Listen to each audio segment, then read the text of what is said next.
Okay, this is Peter Stanford, VK4GXC, again with some older radios this time, the boat anchor.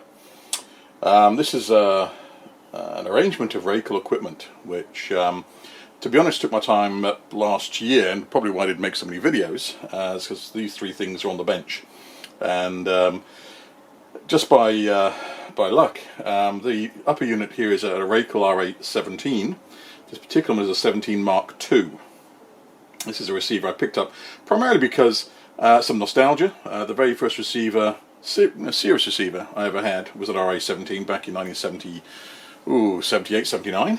I travelled a long way to pick it up and brought it back. I was just a newly licensed, Class B licensed in the UK, and it gave me the opportunity to work Oscar, and Oscar 7 if I remember rightly, calling into W1UN at the time, Washington 1 United Nations, which was a really interesting opportunity. Anyway, it has some history to it. That particular receiver was an RA17 MkII as well, and I sold that prior to moving overseas. One came up last year. It was an actual basket case. Meters destroyed, the front escutcheon was all damaged, switches weren't working, knobs missing. Fundamentally, it was a very heavily coated front panel as well, and this has come back to, I don't know, maybe a 5 out of 10, 6 out of 10. But what it did give me the opportunity to do, because this was really a basket case unit, was to go through the whole unit, front to back, and each of the sub-modules replace all the capacitors, resistors, and it has to be a labour of love to do this, I tell you. It's not as easy to work on as something like sort of the R390. This is all hardwired in, and the modules often require dismantling, plates to be removed, front panels off to get to them. Having said that, the complete set was recapped, completely realigned, including the 37.5 and 40 meg filters, which I put a little jig for to sweep them on the VNAs I've got here, with enough buffering to make sure that there was going to be no issues with overdriving the VNA. I was actually surprised how easy it was. The 40 meg filter in this particular unit had bits missing and had to be completely rebuilt. So the end result, being able to tune it to exactly the specs that RACAL have in their manuals, it's not an impossibility. You know, this is one of the big bugbears with the RACAL. If someone's messed with that filter, you're probably not going to get the thing locking up. You're going to get low sensitivity. You know, it just won't be right. With this set, I was able to line the 37.5, which you can do really without a sweeper, but the 40 megahertz, because of its over-coupled nature, you have to use some form of swept analyzer. So, without further ado, the whole thing has been rebuilt. The unit below is a MA1350. Now, I haven't seen many of these around. These have been I've seen photographs of them, never seen them working, and again, very close to purchasing the RACAL 17, this came up, and it's reminiscent of the MA350, which I have with the RA117 here, only it's a slightly smaller unit, it's tidier, it's neater, and it gives synthesized capability to the RACAL, to the 17, which is an older generation gear. So there was obviously some long-lasting requirement, probably late 60s, early 70s, to have a synthesized control of the RACAL receiver, and that's what you're seeing here. And the same person who had this particular unit also had the RA218 below. Now that is intended to operate with an RA117. It has the same outlets on the back, but fundamentally it runs off a 100 kHz IF. So this is really a test bed I've got here to check all the gear out before I move it to a larger rack. However, everything seems to work. Again, this was a bit of a basket case, all the capacitors replaced, a number of the coils had to be rewound, Litz wire, and get the Q back up for some of the crystal oscillator chokes. I've got a Hartley in there, and it's all functioning, and it gives incredibly good response. I'm very happy with it. The RA17 MkII doesn't have a particularly sharp front end in sense of selectivity. It was quite broad, and was intended to be used if need be with an off-board pre-select system. But having said that, the benefits are you get this ridiculously good sensitivity out of these units. So currently tuned to 001.5, because there's an offset down on the bottom here for the SSB, and 10 megahertz. The basic frequency selection without the synthesizer is megahertz kilohertz dial. This moves around, and as you adjust the kilohertz, you're actually tuning to 3 megahertz, 2 to 3 megahertz. How can I put it? Like tunable IF. It's a tunable receiver. You could, in fact, just put an antenna in on that last stage, that last few mixes, and you can tune across to 2 to 3 megs. And it actually has a pre-select system. So when you're using it with a synthesizer and you're injecting in that second VFO, you have to reset to at least approximately where you're going to be, or else you'll get nothing out. It'll be off tune. So there's a lot of messing around, but fundamentally this is how the system is designed to run. Now currently we're tuned to 10 megahertz, so I'll just turn up the volume. Oop, wrong one. Now again, we're in Brisbane. It is early evening, 7 o'clock, 6, 7 o'clock. So just off the loop antenna here, and you can hear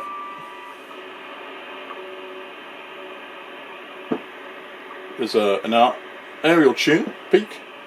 There's obviously a pre-select for the various aerial ranges. There's an attenuator, which occasionally I use in the lower bands. AF gain for the local receiver. There's a little speaker on the RA17, which is not a bad speaker. Audio reproduction, you're not going to get broadcast quality, but it's good enough for just quick monitoring. You can inhibit the speaker on-off. There's an IF gain, which I sometimes have slightly tweaked back for some of the bands, certainly when I'm doing SSB. Then we have the onboard BFO for CW and a filter selection. Now on the RA17, as opposed to the RA17L and the 117, they have a different selection here. It's one of the differences you can get other than the performance of the other sets. They have an 8 kilohertz, a 3 kilohertz, a 1.2. Then they go into 3 crystal filters, 750 cycles, 300 cycles, and 150 cycles. So these are basically a 2-pole crystal filter inside the unit. And they change this later on to something like 13. I'm just going to shoot them here: 13, 6, 3, 1.2, and then they went to 2 crystal filters. So the filters inside here, the actual crystal resonators, are inside B7 tubes, and they're quite chunky. Okay, there's an AFC on here, fast and slow, and an onboard limiter, which, well, does what you'd expect it to do, and obviously the BFO to be switched on and off. The main service switch in the middle allows you to go from standby to a manual no AGC to AGC. When we're using it under normal VFO, you go to a RACAL to set up to the nearest 100 kilohertz. I haven't gone to the ends of the world to make this particularly line up well. It's within a couple of kilohertz at most spots. You can go ridiculous and try and get these things to to be spot on all up and down the band and the like. But to be frank, it's good as it is, especially with the off-board synthesizer, because this gives you the accuracy you want. So let's see what else we can hear tonight. Now, one of the problems with the synthesizer is a decade switch, so it's probably best if I go offline, find something interesting on handbands, and you can have a bit of a listen to what's going on. You very rarely find... Okay, I found someone else talking a bit further down band. What do they call it? Injected with fizzy. So it's got a fairly quick AGC action, even though it's in the slow mode. Probably about 3 inches big. But it's acceptable for the age. Liquid with no fizz to it at all. We'll just, rub over.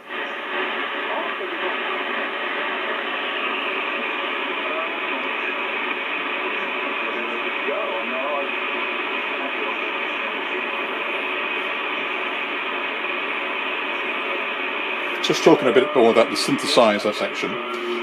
It is fully solid state and allows basically the last 3 digits, well, plus point, decade selection. Has its own onboard reference oscillator, a very elaborate oscillator. It can take external references to be locked to it. It also has, let's turn it down a little bit, it also has this feature of having an interpolating oscillator here, so we can actually adjust the last, either 1 or 0.1 kilohertz to within any band. The meter here is basically a diagnostic tool, just to make sure, first of all, that there's actual output, which is the RF output, local oscillator output level. Then we go back through, and as long as all these sub-modules, and there are 4 of them, 1 for each decade, are operating, then you'll get a green, the meter should be in the green. So that gives you that allowance. You can also monitor the exact frequency it's putting out onto a frequency counter. It's quite nice audio. It's the same as amateur radio. Once you get to your highest stage, doesn't mean you know everything. It means that's where you start. Just turn that down a little bit on the top there. Got a feeling it might be. I look at it anyway. Nice to work you again, Robert. And Robert, you're in my log, mate. Now the lower unit. Let's turn this down again a bit. The lower unit, the RA218, as I say, it's designed really to run with the 117, but they both have 100 kilohertz output. The beauty is that you can actually use a 1.7 meg output from this unit, which is the second or the third oscillator injection, and you can lock up the whole thing. The only thing they didn't do, which was really interesting, is that the upper and lower sideband offsets are actually crystal oscillators, so those aren't locked. Those are actually free running, and you can end up with a few cycles of offset, should we say, if you're not careful. But I think the intent there is you're just beating in an oscillator there to get the resolution you want to resolve the audio. Now the rest of the unit is pretty much stock. The filters in the SSB adapter are LC filters. Some, I would guess probably some 10-pole filters, and do a pretty good job. Of course, they're analog, but they're down at 18 kilohertz. They're made with Litz wire. The Qs are incredibly high. Are you there, Craig? Because I'm all alone. I want to start singing that song out of Shrek. I'm all alone. There's no one here beside me. Anyway, sounds like someone's having fun. Go, Craig. K7GI VK2BY. Alright, I'm going to call DX now until he gets back. This is VK2BY CQ into North America or Central America. VK2BY listing.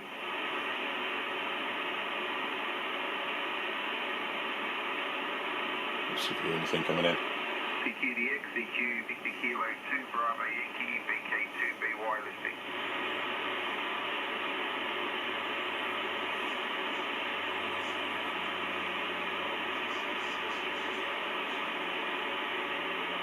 CQ, CQ140, CQ40, strong signal. Victor Kilo 2, Bravo Yankee. This chap's calling from New South Wales, which is the state below Queensland. Could be anywhere between Sydney and the border.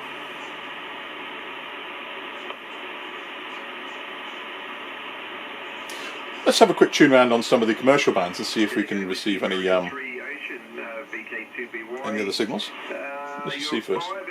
5 and 6 here, 56, no preamp, and the name's Brad, Bravo Radio Alpha Delta over.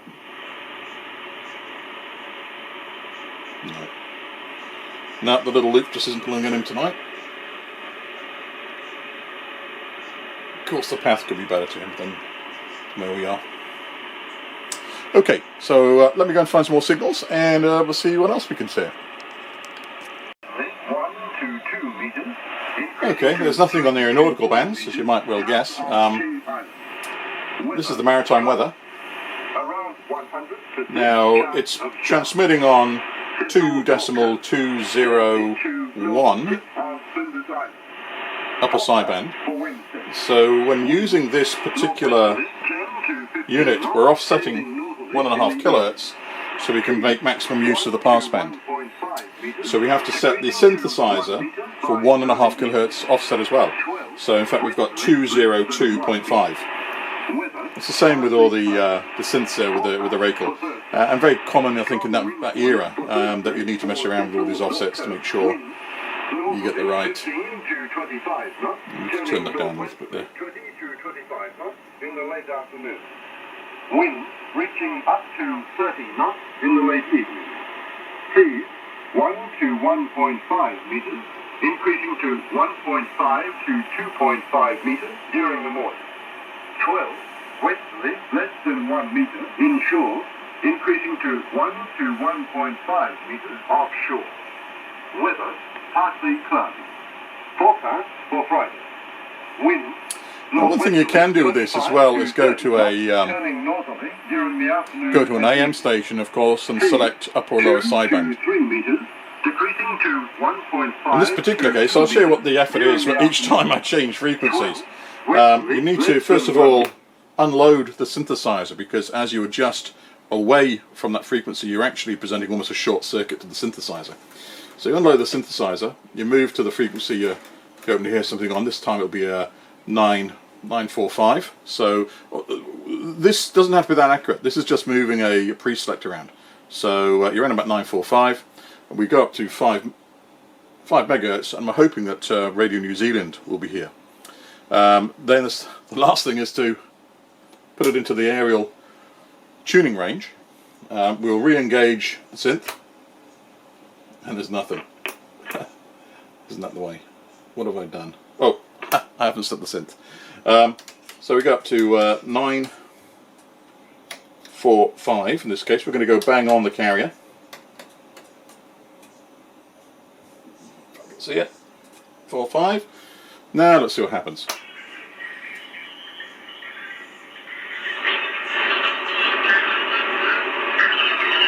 Not really good at. We're obviously not on this frequency yet.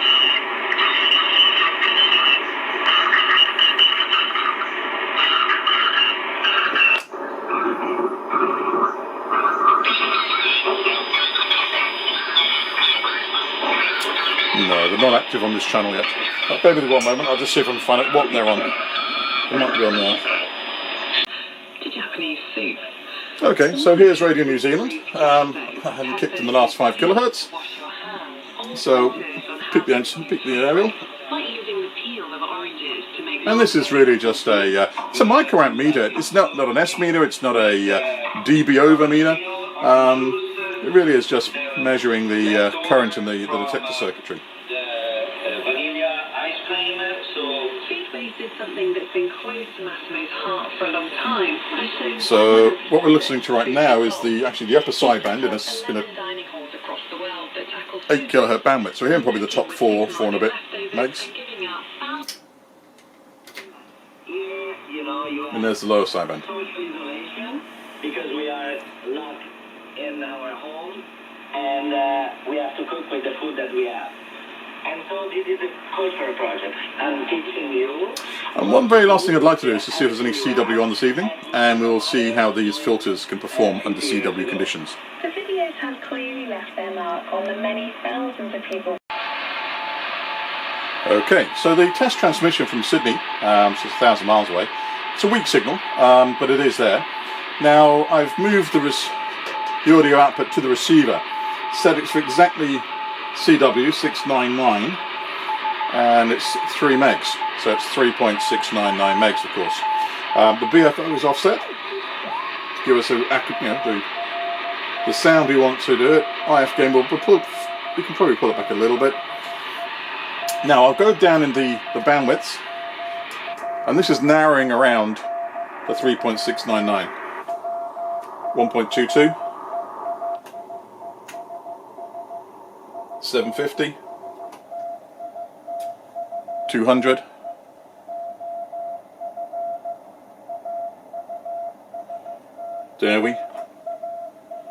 100.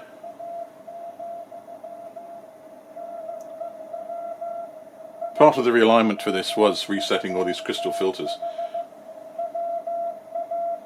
And there's an in-band tune and an out-band tune capacitor, which gives you the ultimate rejection.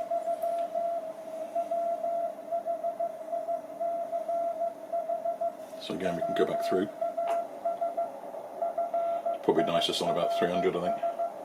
Now I'm assuming he's bang on frequency as well. Yeah. 300 seems to be about the best. But yeah, a bit of a difference to the 6 kHz.